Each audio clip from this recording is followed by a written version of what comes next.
পেলভিসের হাড্ডি ভাঙা মানেই পঙ্গুত্ব নয়। সাধারণত আমরা যারা পেলভিসের ভাঙা নিয়ে কাজ করি, আমরা এই ভাঙাটাকে বিভিন্ন ভাবে গ্রেডিং করে থাকি। মোদ্দা কোথায় আমরা দুইটা ভাগে ভাগ করে থাকি। তার মধ্যে এক নম্বর হচ্ছে যে ভাঙাটা স্টেবল কিনা, ভাঙাটা আনস্টেবল কিনা।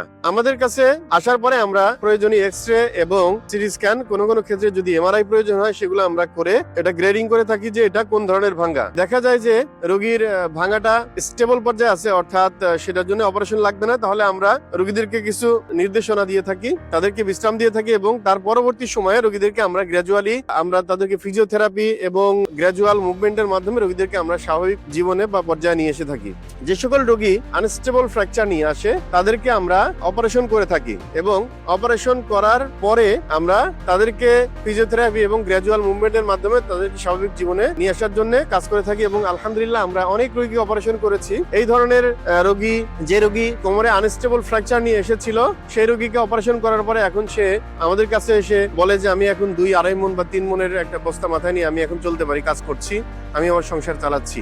আগে একটা ভুল ধারণা ছিল, অনেক আগে যে সকল আমাদের স্যারেরা ছিলেন সেই সময় আসলে ফ্যাসিলিটি বা অপারেশনের যে পদ্ধতি এই জিনিসগুলা অ্যাভেলেবল না থাকার কারণে অনেক রোগী পঙ্গুত্ব হয়েছে, কথাটা সত্য।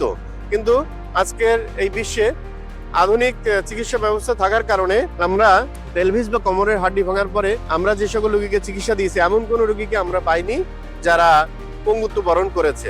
আমি বলতে চাই আপনাদেরকে যে পেলভিসের হাড় ভাঙা মানেই রোগীর পঙ্গুত্ব নয়, এটার ডায়াগনোসিস, অর্থাৎ কোন রোগীকে আমরা অপারেশনের জন্য সিলেক্ট করব, কাদেরকে আমরা কনজারভেটিভ ট্রিটমেন্ট দিব এবং এই চিকিৎসা পরবর্তী সময়ের যে রোগীর ফলো আপ এবং যে প্রোটোকল আছে তাদের রিহ্যাবিলিটেশন, এই বিষয়গুলো যদি সুন্দর মতো করা যায় তাহলে রোগী তার স্বাভাবিক জীবনে ফিরে যেতে সক্ষম। সবাই ভালো থাকবেন। আল্লাহ হাফেজ।